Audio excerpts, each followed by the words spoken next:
Gusto mo bang gumawa ng riser diagram ng mabilis at maayos? Watch this step by step using our ready-made electrical design templates. Hi, I'm Engineer Julian and welcome to the GridTech channel. Your go-to channel para sa electrical design tips at tutorials na practical at pasok sa PC standards. Today, tuturuan ko kayo how to create a riser diagram using our own design templates. Pero bago tayo magsimula, ano nga ba ang riser diagram? Ito yung vertical layout ng electrical system. Nagpapakita ng connection ng service entrance, panel boards, breakers, at feeders. Ginagamit ito sa building construction para maipakita kung paano bumaba at umakyat ang kuryente sa bawat level ng building. Since alam na natin kung ano ang riser diagram, tara simulan na natin. Ito nga pala ang electrical design templates ng GridTech. Ngayon, meron itong mga dynamic blocks. Ngayon, kuha tayo dito ng isang dynamic block. Ilayo lang muna natin. At dito tayo sa area na to gagawa ng riser diagram. So, sa paggawa ng riser diagram, iba-iba klase yan. Depende kung ano ang design mo.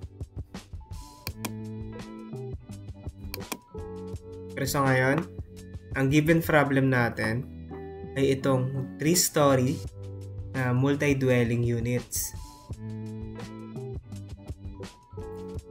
So dito, meron siyang 6 na panel boards. Okay? Meron sa ground floor, merong isa sa ground floor. Meron din 3 sa second floor. Ayan, LPP1, LPP2, LPP3. And typical pala to, meron din sa third floor. And may mga ECB sa roof deck para sa mga air condition. Meron din ECB, 3 para sa ground floor. Para sa mga ACCU units natin. Okay, so that's the problem. Ngayon, i-reflect natin ito lahat sa riser diagram. So, ito ang... So, simulan na natin. So, ito ang ating dynamic blocks. Okay, check muna natin ulit.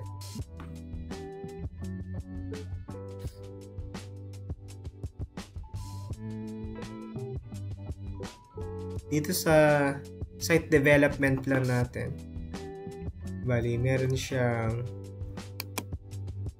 MCB din na connect sa sa metering center na merong 7 metering center para dun sa 7 panel boards. Okay, ang isa dito is yung para sa LPPA. Okay, tara, simulan natin. Copy lang tayo. Pagka-copy, i-select natin yung kilowatt hour meter center. Yan. Ilapit lang natin. Ayan, na-stretch siya. Ayan. So, dito daw, merong 7 meter center or 7 kilowatt hour meter. Ayan, napasobra tayo. Usog lang natin. Yun, meron na tayong meter center dito. Pangalawa, sa ground floor, merong isang panel board. Okay. Gawa tayo ng panel board. So, ano bang klaseng panel board ang meron daw sa LPPA? Wag muna tayo tumingin sa kodigo natin. So, ang LPPA daw natin is ito, center top na merong 12 branches. Okay. Center top. Ayun. I-level lang natin. Ito na stretch siya. Reset muna natin. Kasi merong glitch dito pagdating sa ayun. Kanina may glitch dito sa ground eh. Nakababa ka onte. Pag ganon, i-reset lang. Ito, right click, i-reset lock. Yan, para bumalik siya sa dati. Yan. So, dito daw is merong 12 with circuit 12 circuits. Okay, 1, 2, 3, 4, 5, 6, 7, 8, 9, 10, 11, 12. So, sobra ng isa. Usog lang natin. Ito naman, usog lang natin. Okay. Yan. So, meron siyang third floor, no? Ground floor pa lang to. Copy natin. Usog natin. Then, piliin natin yung yun, floor label. Yan, floor label na siya. Tapos, palitan natin ito ng second floor. Yun. Usog natin, medyo mataas. Okay.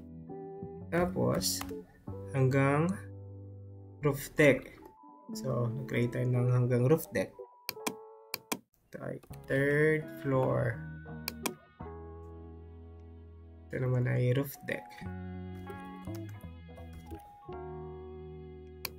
Okay. So, yan. So, sa second floor, meron daw panel board na 3. So, okay. Ang panel board naman dito sa second sa second floor is 3 din rail type. So, piliin natin yung din rail. Ayun, din rail. So, meron siya 6 na branches. Ayan. Okay. Ito ay LPP1.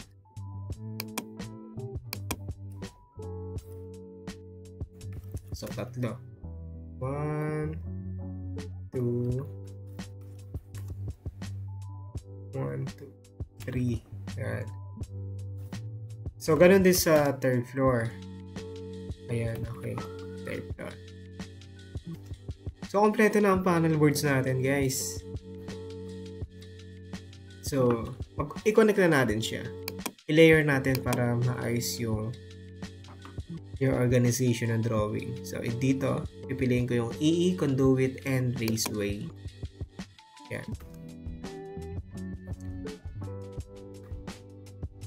So, 7. Kuha tayo dito ng mga conduits. 7. Okay, meron distance na 200. Copy. 1, 2, 3, 4, 5, 6, 7. Okay. Kuha tayo ng linya dito. 1, 2, 3, 4, 5, 6, 7. Ito palang ano natin. Isang panel board. Piliin natin yung dumaan sa ibaba. Kasi dito, yung terminal niya is nasa taas, pataas siya. So, piliin natin yung pababa. So, pipiliin lang natin itong PB center top 2. Ayun o. Nasa baba na yung terminal. Okay, ito naman conduit. Lagay tayo dito sa vertical. Ayun o. Rotate lang natin. Tapos yun. Bawasan natin ng isa kasi yung isa nandito na sa isang panel board. Okay. Sige, lagyan natin ang terminal ito mga to. Yan.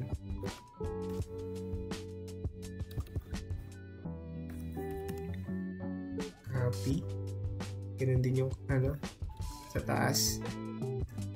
Yan, lagyan natin ng igagatlong conduit dito sa ibaba nila kasi dyan nadaan yung mga tubo sa ibaba sa concrete sa slab work pala. Okay, so yun, i-fillet lang natin na merong radius na 200. Pwede na siguro yan, try natin. Okay, pwede na yan. Yun. Okay. Ganun din yung sa second floor. Okay.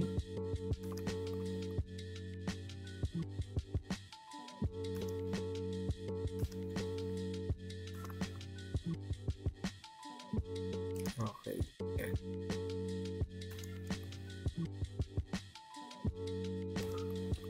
So yan, i-connect na natin lahat.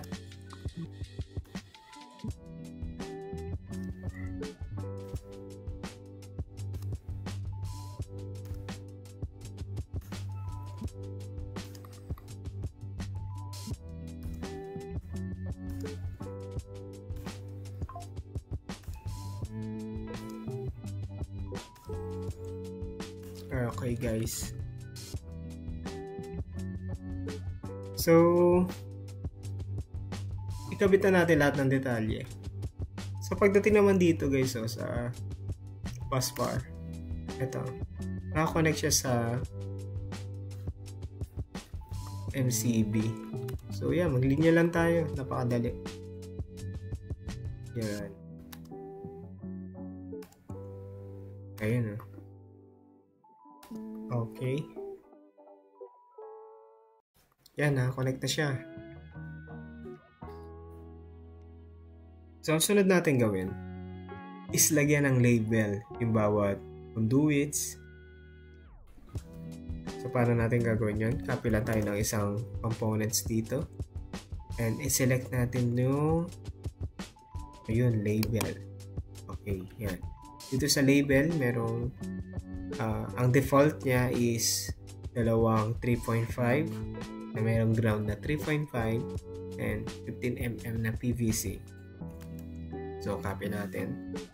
At lagyan natin yung bawat conduits. Ayan. So, ang conduit netong sa second floor, typical naman sila, is 8.0.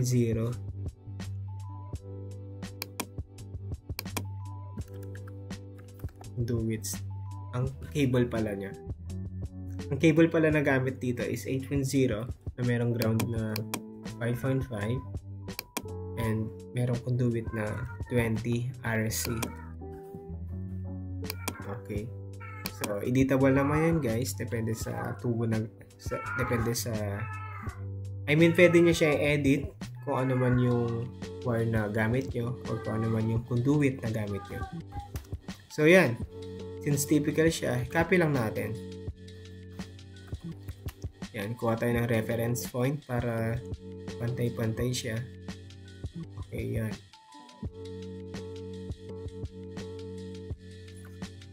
Okay, yung pangalan din guys, baguhin natin, no? Sa bawat panel.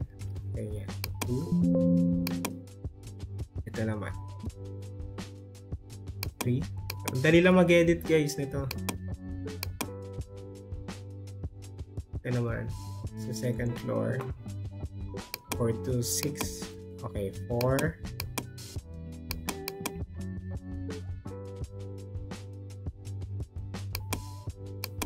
5 and 6. Ayun. Okay na, kompleto na yung ano natin. Second and third floor. Ito naman sa ground floor. Ano ba yung detail ng ground floor natin? Ito daw. LPA na merong kable na 22mm at may ground na 8.0. Okay, tara, i-label natin. Okay, edit natin to. 22 8.0 and 25 RC. Okay. Ang main naman nito is 75. Baguhin natin to. 75. Okay, malapit na tayo matapos guys ha. Pagdating naman dito sa main, yan, dito, invitation for MCB. Ang main daw natin is 175.80. So, edit natin ito. 175. Okay na yan, 225 AF and 25 farad. Pero pagdating sa cable, meron siyang 60 mm. So magkapit tayo ng another label. Ayan. Lagay natin dito sa main feeders natin. Gawin natin to itong 60. Sunod naman, 40 ng ground and 40 ang size ng conduit. Okay. Okay guys, malapit na. Ang kulang na lang natin ay yung mga ECV. So guys, magandang nire-reflect din sa riser diagram nyo yung enclosed circuit breaker. Copy natin. Dito. May kita natin dito ECB for ACCU, ECB for motor, and ECB for genset. Okay, pili natin yung ACCU. Ano pa ba yung nakakabit dyan? Okay, sa ground floor pala is isang motor pump, and dalawang ACCU. So, ito ay pwesto lang natin. So, ito ay ACCU at merong isang motor. Copy tayo. Ito, pili natin ay ECB motor. Yon. Ito naman. Okay. Meron siyang dalawang ACCU at isang motor. Okay. So, ayan. May kita naman dito yung circuit niya, no? Ito daw is going to LPA 5, LPA 6, and LPA 7. So, guys, typo error lang tong LPPA, pwedeng LPA. Kasi ang pangalan ng schedule of loads natin doon or yung panel board natin is LPA. So, typo lang to. Baguhin natin. Should be a LPA.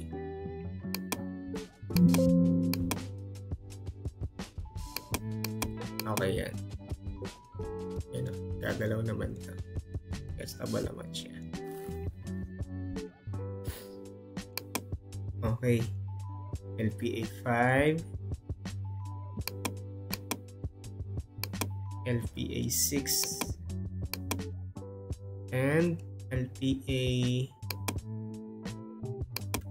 7. Okay. Then sunod naman sa roof tech daw is merong 6 na ACCU. So 6 din ang ECB niya. Okay.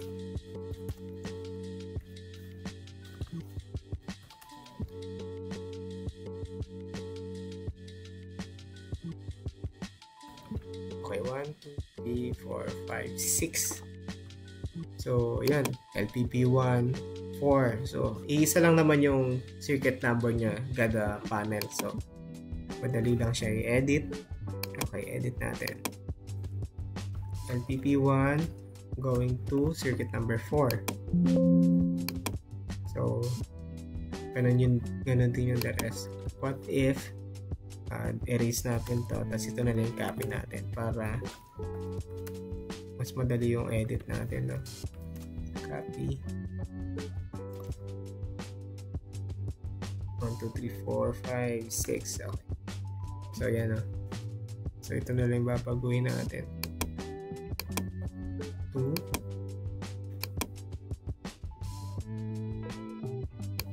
3,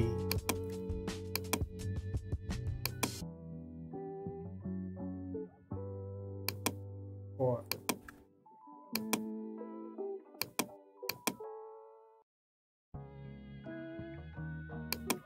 Alright. So guys, sa pag-edit na ito, ano lang i-double click nyo lang. Lalabas na itong enhance attribute editor. Tapos, pag meron ditong tatlong guhit, ibig sabihin multi-line yung editor nya. Di mo kasi siya may edit dito Bali, yan. I-click nyo to para mag-enable yung edition na itong or yung pag-edit dito sa multi-text. 6. Okay. Okay, malapit na. Ang kulang na lang is yung label ng bawat ECB natin or yung bawat cable ng ECB natin. So, ang cable nitong okay, check natin yung cable ng bawat ACCU natin. Okay, 1.5 HP. So, ano pala siya? 30 amperes. Tama ba?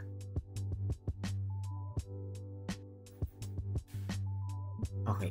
Dito sa ground floor, 1.0 HP ang gamit na ACCU. So, okay na yung ano natin, yung breaker na 20 amperes. Pero ang cable niya is 3.5. So, edit natin to.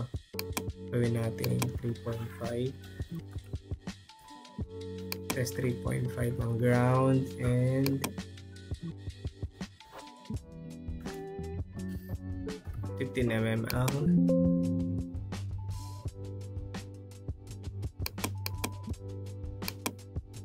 PVC.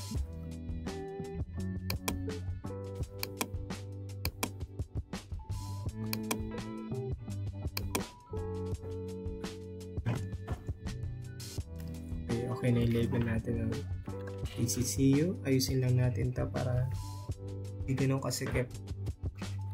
Okay na. Ayan.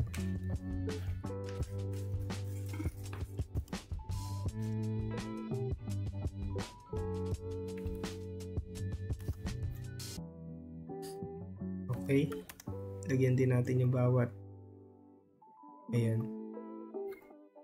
Bawat ECB. Okay, yung taas naman.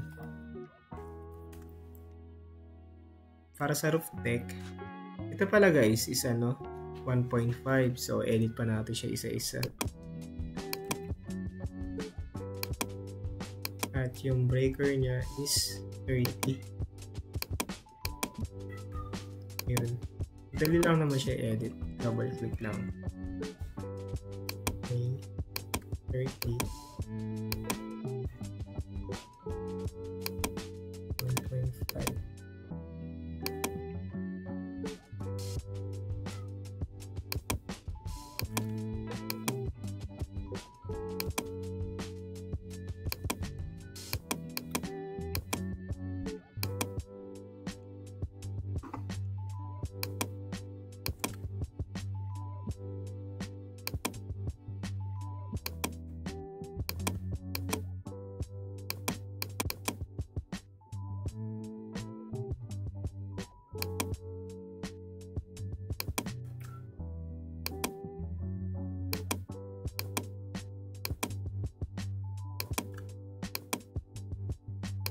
Set pala kanina, inalam na natin para isang ano lang. Isang copy paste lang. So yun.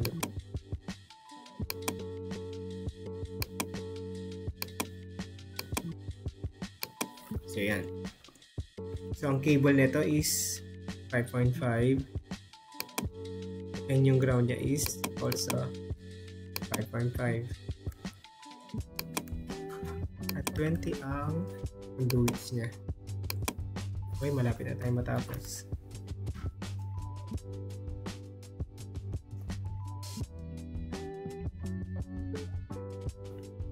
So yun, tapos na ang ating riser diagram.